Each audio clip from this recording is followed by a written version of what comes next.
जय बाबा जी महाराज। बाबा जी महाराज का आप सभी को आशीर्वाद। दोस्तों, आज हम बात कर रहे हैं अमेरिका के एक जाने माने प्रोफेसर जो नशा और अध्यात्म पर रिसर्च कर रहे थे, और रिसर्च करते करते प्रोफेसर साहब खुद नशा करने लग गए और नशे के आदी हो गए। और इसी क्रम में वे अपने ग्रुप के साथ भारत आए। भारत आकर कैसे वो बाबा जी महाराज से मिले और बाबा जी को देखकर उन्होंने सोचा इनके तो हम पैर नहीं छुएंगे। फिर ऐसा क्या चमत्कार हुआ कि वो बाबा जी के चरणों में गिर गए और फिर अमेरिका जाकर उन्होंने हनुमान फाउंडेशन बनाकर भक्ति का नशा अभियान चलाया। इसी क्रम में आगे बताते हैं। अमेरिका में बाबा जी महाराज का इकलौता सबसे बड़ा मंदिर और आश्रम जो न्यू मैक्सिको में है, वहाँ हनुमान जी की मूर्ति के स्थापना के बारे में। इस मंदिर में हनुमान मूर्ति को स्थापित होने में 40 से 45 साल लग गए। यहाँ बाबा जी का आश्रम क्यों बना, कब बना, उन किन प्रयासों से बना और ताउस मंदिर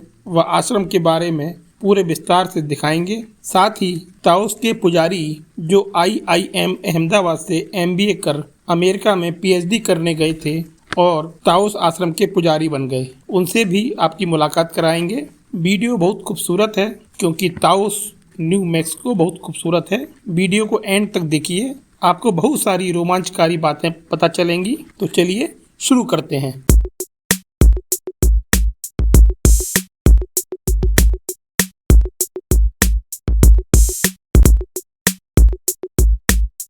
दोस्तों, बाबा के कई भक्तों में एक प्रमुख नाम है अमेरिका हार्वर्ड यूनिवर्सिटी के पूर्व प्रोफेसर रिचर्ड एल्पर्ट। बात सन 1967 की है।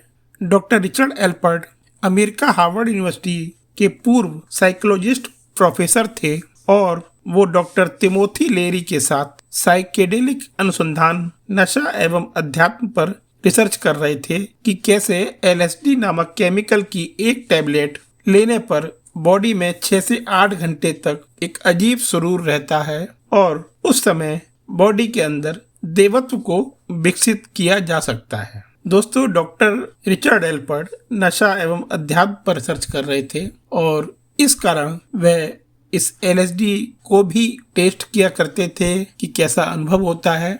और रिसर्च करते करते डॉक्टर रिचर्ड एल्पर्ट खुद नशे के शिकार हो गए और नशे के आदी हो गए। दरअसल 60-70 के दशक में अमेरिका में ये नशे की गोलियों का काफी प्रचलन हो गया था।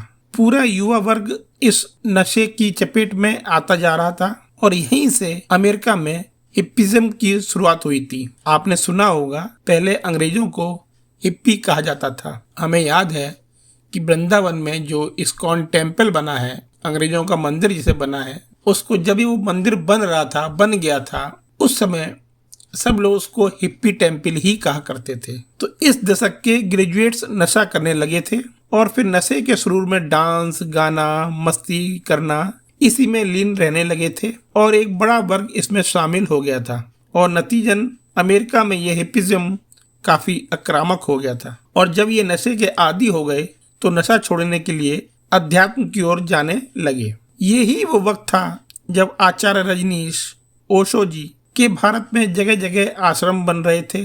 एक्चुअली में ओशो के प्रवचन आपने भी सुने होंगे, पढ़े होंगे, काफी विवादित भी थे उसमें। तो ओशो के विचारों से प्रभावित होकर लोग सब कुछ त्याग कर उनके पीछे चलने को तैयार थे। ओशो के स्वतंत्र विचारों ने लोगों को मोक्ष का नया रास्ता बताया, जिसे सुनकर देश विदेश की स्थापित मान्यताएं हिल गई थी। फिर अमेरिका में भी ओशो को विरोध का सामना करना पड़ा। तब साल 1969 में बॉम्बे में उन्होंने अपना मुख्यालय बनाया और 1974 में पूना में श्री रजनीश आश्रम की स्थापना की और वहां विदेशी सन्यासियों की भीड़ लग गई थी। और इसी क्रम में डॉक्टर रिचर्ड एल्पर्ट अपना नशा छोड़ने के लिए भारत भ्रमण पर आए और भारत भ्रमण करते हुए अल्मोड़ा पहुंच गए। अल्मोड़ा में किसी ने बताया कि पास में कैंची धाम आश्रम है और वहां पर एक सिद्ध बाबा रहते हैं, आप उनसे मिलिए। और इस प्रकार डॉक्टर रिचर्ड एल्पर्ट अल्मोड़ा से कैंची धाम पहुंच गए और फिर बाबा नीम करोड़ी महाराज जी से मिलने उनके आश्रम पहुंच गए। जब वो बाबा जी के दर्शन करने के लिए पहुंचे तो उन्होंने देखा बाबा जी एक तख्त पर बैठे हुए थे और कंबल ओढ़े हुए थे। उन्होंने बाबा जी को देखा, सब बाबा जी के पैर छू रहे थे आशीर्वाद ले रहे थे और इनके मन में आया कि ये बाबा तो लग ही नहीं रहे हैं और मैं हार्वर्ड यूनिवर्सिटी का प्रोफेसर, मन में एक ईगो आ गई थी कि मैं इनके पैर नहीं छूऊंगा और स्वयं बाबा जी से मिलूंगा भी नहीं। बाबा जी यदि मुझे बुलाएंगे तो मैं बाबा जी से बात करूंगा, अन्यथा मैं वापस चला जाऊंगा। और डॉक्टर एल्पर्ट उस भीड़ में सबसे पीछे की तरफ एक कोने में बैठ गए और आसपास देखते रहे। बाबा जी लोगों से बात कर रहे थे और बाबा जी बात करते करते बीच बीच में डॉक्टर एल्पर्ट को भी दिखा करते थे। डॉक्टर एल्पर्ट भी बाबा जी को देखा करते थे, लेकिन बाबा जी डॉक्टर एल्पर्ट को देख के इग्नोर कर रहे थे। और थोड़ी देर में बाबा जी उठे और अपने कमरे में विश्राम करने के लिए चले गए। बाबा जी का जो विश्राम गृह था, विश्राम कक्ष था, वो जो उनका तख्त था, जस्ट उसके बगल में ही उसका दरवाजा खुलता है और अंदर बाबा जी का कमरा है। आप फोटो में देख पा रहे होंगे। और बाबा जी कमरे में विश्राम करने चले गए। जो भक्तों की भीड़ लगी हुई थी उसमें से जो भक्त बाबा जी से मिल चुके थे वो धीरे धीरे वहां से चले गए। अब जिनको बाबा जी की सेवा करनी थी या जिनको बाबा जी से कुछ बातें करनी थी या बैठना था, सिर्फ वही लोग रह गए थे। जगह काफी खाली हो गई। रिचर्ड एल्पर्ट के मन में पता नहीं क्या आया, वो उठे और बाबा जी के तख्त के पास कोने में आके बैठ गए। बाबा जी जिस तख्त पे बैठा करते थे वहां जब भक्त लोग पैर छुआ करते थे तो कुछ भक्त फूल भी चढ़ाया करते थे। तो रिचर्ड एल्पर्ट तख्त पे जो फूल पड़े हुए थे उनको देख रहे थे और ख्यालों में डूबे हुए थे कि अचानक तेज हवा चली और कुछ फूल उड़कर वहीं जमीन पर गिर गए।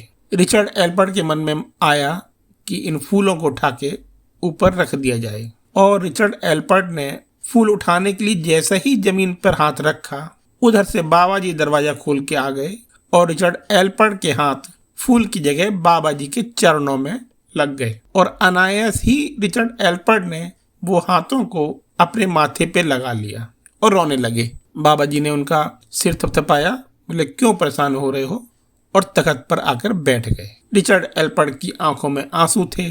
बाबा जी रिचर्ड से कहते हैं, क्यों परेशान हो रहे हो, क्यों रो रहे हो? तुम रात को भी माँ को याद करके रो रहे थे, तुम क्यों चिंता कर रहे हो? जहाँ तुम्हारी माँ गई है वह वहाँ ठीक है। अब तो रिचर्ड ने अपना सिर बाबा के चरणों में रख दिया और खूब जोर जोर से रोने लगे। दरअसल रिचर्ड रात को आश्रम में आए थे और रुक गए थे। उस समय बाबा जी विश्राम कर रहे थे। तो रात में वो सिगरेट पीने के लिए अपने कमरे से बाहर खुले में निकले और आकाश की तरफ देखकर सिगरेट पी रहे थे। और उनकी नजर आकाश में तारों पर पड़ी तो वो तारों में अपनी माँ को खोज रहे थे और तारों में माँ को खोजते खोजते वो रोने लगे और काफी परेशान भी हो गए। एक्चुअली में उनकी माँ का कुछ ही महीने पहले देहांत हुआ था और ये बात सिर्फ रिचर्ड जानते थे। जब बाबा जी ने उनके मन की बात बता दी और ना चाहते हुए भी रिचर्ड ने बाबा जी के पैर छू लिए तो उनको बाबा जी के प्रति श्रद्धा हुई और उसके बाद बाबा जी के पास कुछ दिन रहने का निश्चय किया। उन्होंने बाबा जी से परमिशन मांगी, परमिशन मिल गई और वो आश्रम में रहने लगे। अब वो आश्रम के काम में हाथ बटाते, आश्रम के काम भी करते, ध्यान योग भी करते, बाबा जी के पास भी बैठा करते थे और खाली समय में वो बाबा जी के पास जहाँ सब भक्त लोग बैठते थे वहाँ वो बैठा करते थे। अब रिचर्ड तो नशे के आदी थे, उन्होंने बाबा जी को तो बताया नहीं था। तो भक्तों के बीच में रिचर्ड भी बैठे हुए थे, बाबा जी तख्त पे बैठे हुए थे। रिचर्ड ने चुपचाप अपनी जेब से LSD का पैकेट निकाला और एक गोली चुपचाप मुंह में रख ली। बाबा जी ने देख लिया तो बाबा जी ने पूछा, ये क्या है? तो रिचर्ड एल्पर्ट ने बाबा जी को पूरे विस्तार से इसके बारे में बता दिया। तब बाबा जी ने रिचर्ड से कहा कि मुझे पैकेट दिखाओ।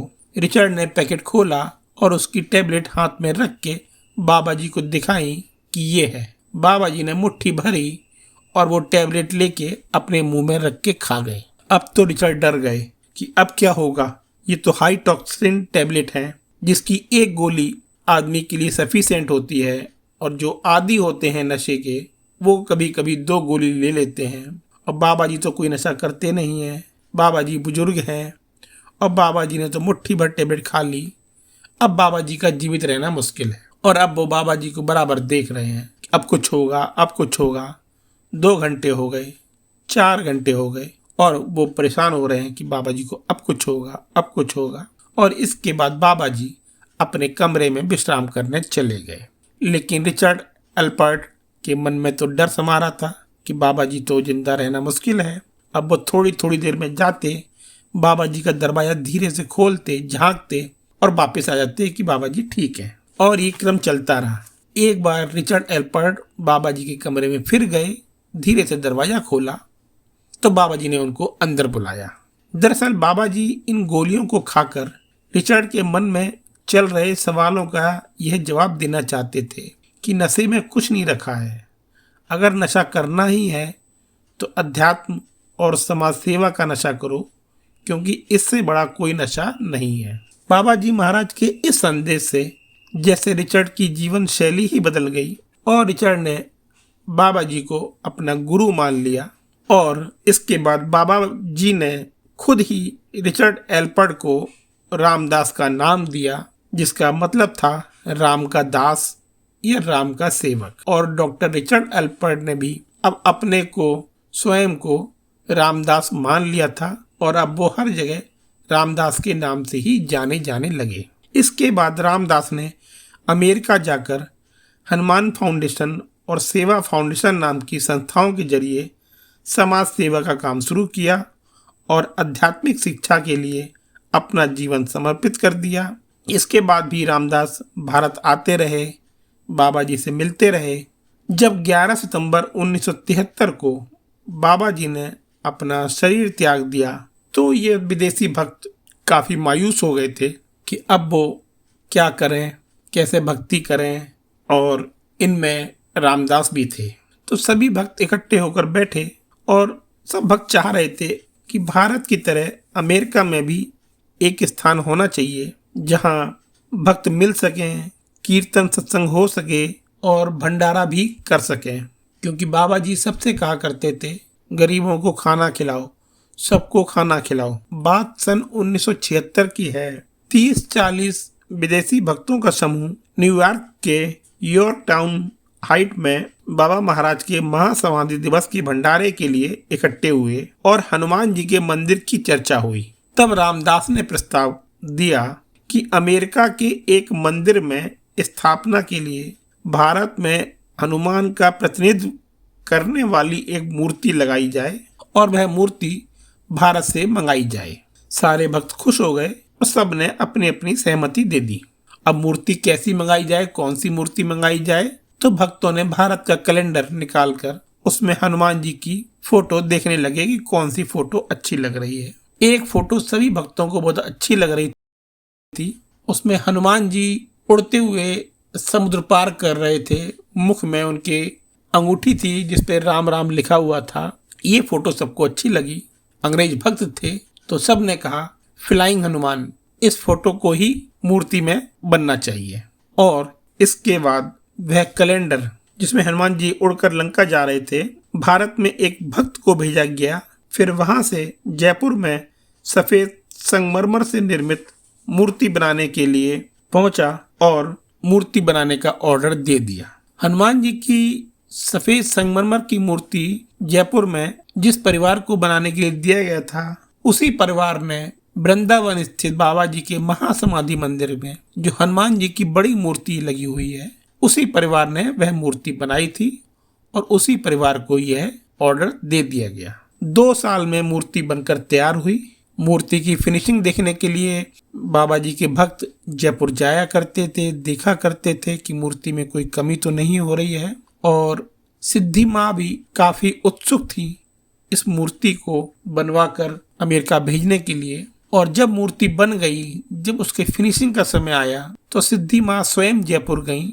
उन्होंने इस मूर्ति को बारीकी से देखा और उसके बाद वह मूर्ति फाइनल बनकर तैयार हो गई। 1978 में 1500 पाउंड वजन की ये मूर्ति बनकर तैयार हो गई थी। फिर इसे वुडन क्रेट में पैक कर बॉम्बे भेज दिया गया। अब हनुमान जी समुद्र पार करके अमेरिका जाने को तैयार थे। इसके बाद कस्टम एंड एंटीक्विटी ऑफिसर से मंजूरी मिलने के बाद 1978 के लास्ट में कार्गो शिप से वुडन क्रेट को सैन फ्रांसिस्को पोर्ट पहुंचा दिया गया। और जब सैन फ्रांसिस्को पोर्ट पे मूर्ति पहुंच गई, तब भक्तों में चर्चा हुई कि मूर्ति तो आ गई है, लेकिन मूर्ति को कहां पर स्थापित किया जाए। अमेरिका में कोई हिंदू मंदिर नहीं था। परमिशन मिलने में भी मूर्ति पूजा के लिए परमिशन लेनी पड़ती है। हर देश के अपने अपने रूल्स होते हैं। तो भक्तों ने ओरेगन, माउंट शास्ता, न्यूयॉर्क शहर, कनाडा, कई जगह यात्रा की, लेकिन कोई सहमति नहीं बनी। अब भक्त लोग परेशान हो रहे थे कि इस मूर्ति को कहां पर रखा जाए। उस समय न्यू मैक्सिको में एक भक्त थे बाबा जी के, उनका नाम था विष्णु मागी। तो विष्णु मागी जी ने स्वयं कहा कि मेरे घर के पास खेत है, खलिहान है, हनुमान जी की मूर्ति के लिए कोई स्थायी जगह नहीं मिल जाती, तब तक इस वुडन क्रेट को हमारे वहां खुले में रखवा दिया जाए। और हनुमान मूर्ति को एक ट्रेलर पर रखकर ताओस के पास अरोयो सेको लाया गया, जहां महाराज जी की समाधि की सालगिरह मनाने के लिए और हनुमान जी के स्वागत के लिए एक भंडारा आयोजित किया गया था। इस तरह हनुमान जी एक साल लगभग ट्रेलर पर ही रहे। 1979 में भंडारे उत्सव के लिए ट्रेलर को रियो ग्रांडे के पास एम्बुडो ले जाया गया। फिर हनुमान जी को टाउस के एक खेत के खलिहान में रखा गया और खलिहान का नवीनीकरण शुरू कर दिया गया। कुछ दिनों बाद वह खेत खरीद लिया गया था और धीरे धीरे खेत को एक फार्म, फिर एक आश्रम के रूप में विकसित करने लगे। हनुमान जी अभी भी ट्रेलर पर रखे हुए थे और साल में 2 बार हनुमान जयंती और बाबा जी के महासमाधि दिवस अनंत चतुर्दशी को क्रेट को खोला जाता था, पूजा अर्चना होती थी, फिर दर्शन उपरांत उन्हें उसी तरह बंद कर दिया जाता था। हनुमान जी की मूर्ति इतनी भव्य थी कि भक्त चाहते थे कि एक बड़ा सा भव्य मंदिर बने, तब हनुमान जी को वहां पर स्थापित किया जाए। आप फोटो में देख रहे होंगे कि कैसे खुले में एक ट्रेलर खड़ा हुआ है, ऊपर बॉक्स रखा हुआ है और कुछ भक्त लोग वहीं जमीन पर बैठ के देखिए पूजा अर्चना कर रहे हैं। इस बीच जगह जगह बाबा जी के भंडारे होते रहे और विष्णु एवं कौशल्या मागी जी ने लगभग 17 एकड़ जमीन खरीदकर मंदिर ट्रस्ट को जमा करा दी। टाउस में जमीन मंदिर के लिए फाइनल हो गई। इस बीच इतना समय लग गया और मंदिर का अभी तक कोई अता पता नहीं था। लोगों ने काफी प्रयास किया, पैसे की भी व्यवस्था करी। हनुमान जी के लिए एक भव्य मंदिर बनाने के लिए इच्छा शक्ति और धन जुटाने में किसी की कल्पना से भी अधिक समय लग गया। कुछ अंग्रेजी भक्त चाहते थे कि बाबा जी की मूर्ति को तभी मंदिर में स्थापित किया जाए जब मंदिर भव्य बन जाए, चाहे इसके लिए कितना भी समय लग जाए। शुरू हो गया है, बाबा जी की मूर्ति को निकाल के स्थापित कर दी जाए और मंदिर शुरू कर दिया जाए, लेकिन ज्यादातर भक्त इस पर सहमत नहीं थे। फिर एक दिन की बात है, एक भक्त को सपना आया और सपने में उनके पास हनुमान जी आए और वो कह रहे थे कि मुझको उस क्रेट से बाहर निकालो, मुझे मधुमक्खियां परेशान कर रही हैं। उसके कुछ दिनों बाद उस भक्त ने सब भक्तों को इकट्ठा किया और बताया कि हनुमान जी सपने में आए और ऐसा ऐसा कह रहे थे। तो भक्तों ने उनका मजाक उड़ाना शुरू कर दिया और कहने लगे, तुम लोग चाहते हो कि भगवान जी को, हनुमान जी को क्रेट से निकाल कर इस आधे अधूरे मंदिर में रख दिया जाए, मंदिर जब पूरा बन जाएगा तभी रखेंगे। लेकिन भक्त बोला कि मुझको हनुमान जी ने ऐसा कहा है तो क्यों ना एक बार चल के जहाँ हनुमान जी की मूर्ति क्रेट में बंद है उसको देख लिया जाए। और सभी भक्त जो खेत में हनुमान जी की मूर्ति क्रेट में बंद थी और ट्रेलर पर खड़ी थी, वहाँ गए और वहाँ जाकर हनुमान जी का जो बक्सा था उसको खोला गया एक तरफ से। तो जैसे ही उसका ढक्कन खोला, एकदम से अंदर से मधुमक्खियां निकली और ऊपर उड़ गई। सभी भक्त देखकर हैरान हो गए और बोले कि हनुमान जी वाकई में परेशान हो रहे हैं, इसीलिए उन्होंने सपना दिया। और इस प्रकार 2 साल के अंतराल बाद हनुमान जी को जो मंदिर बन रहा था टाउस में, उसी में उस बक्से सहित रख दिया गया, जिससे कि बाद में जब इनको किसी दूसरे मंदिर में शिफ्ट करेंगे तो आसानी से शिफ्ट हो सके। तो उस मंदिर का, उस क्रेट का आगे का उसका लकड़ी का पल्ला हटा दिया गया और इस प्रकार सन 1980 में इस मंदिर में हनुमान जी को स्थापित कर दिया गया। ये मंदिर ठीक ठाक बना था, पर श्राइन बोर्ड एक भव्य मंदिर बनाना चाहता था और उसकी परमिशन के लिए उन्होंने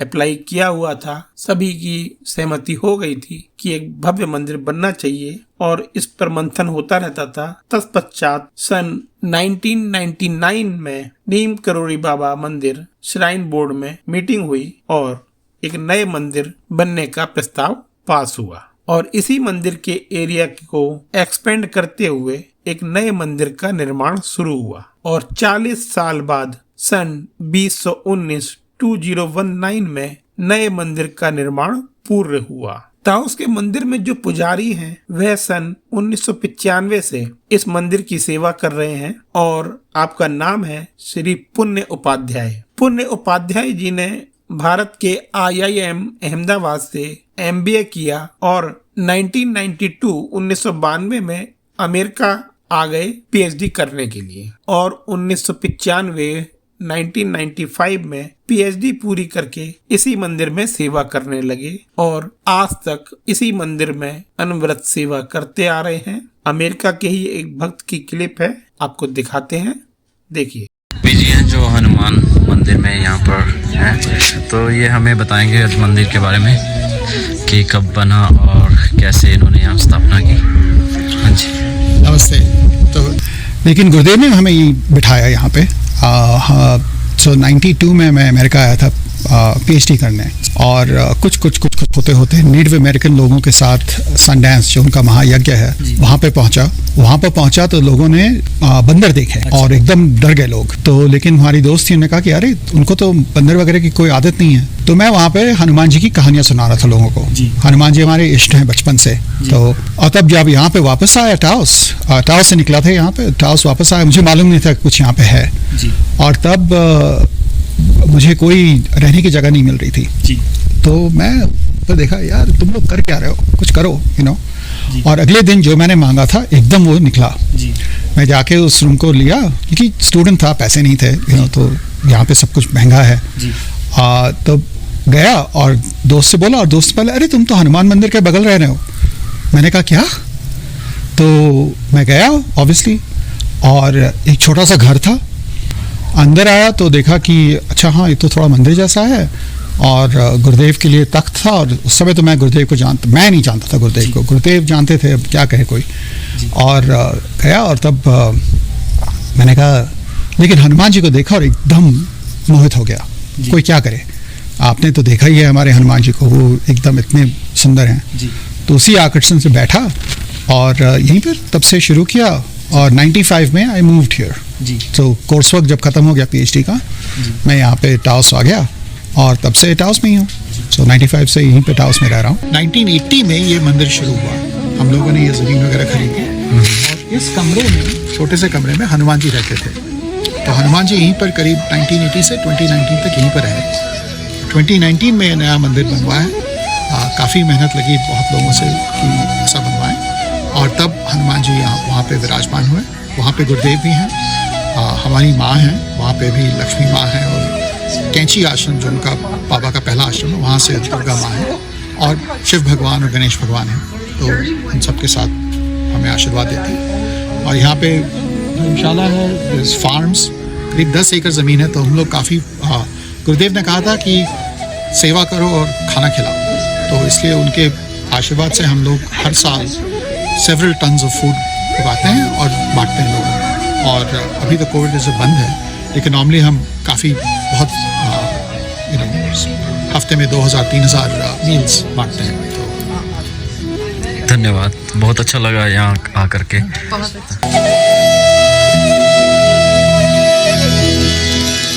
बहुत